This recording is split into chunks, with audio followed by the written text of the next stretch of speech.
Welcome to Plymouth Council House and this debate into the priorities facing the people who are responsible for policing us here in Devon and Cornwall. Let's say a very good evening to the Police and Crime Commissioner for Devon and Cornwall, Tony Hogg. Good evening to you. Good evening. And also to the Chief Constable of Devon and Cornwall, Sean Sawyer. Good evening to you. Very good evening to you.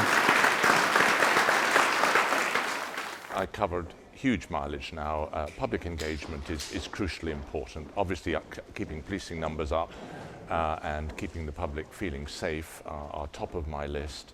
And today we'll meet with the public here.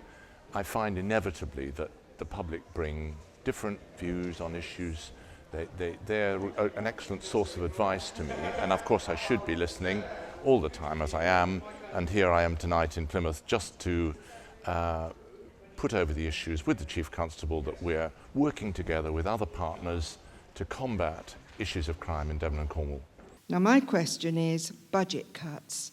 How does the Commissioner plan to provide the community policing policy outlined in Lord Stevens' report? You asked me what my biggest achievement was, and that is to uphold police officer numbers. They're not descended to 2,810, which was the assumption that I'd inherited, and I'm holding that number above 3,000. I think about 3,100 today.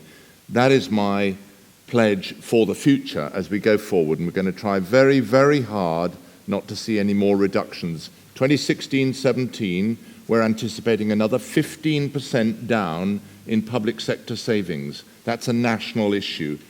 My challenge with the Chief Constable is to oppose those cuts for Devon and Cornwall. We're working very hard on the policing plan for really effectively my second year and the 4 years following.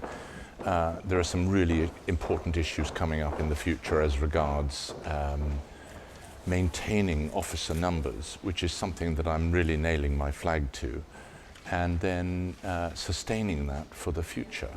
And in so many ways, the public here need to understand that, in my view, they need to play a very significant part in enhancing and augmenting the policing effort, because my job is to uphold policing numbers, but I fear that we're not going to see any more police in the future, and the public needs to play a very important part in policing the night and the rural and the urban and the coastal populations of Devon and Cornwall.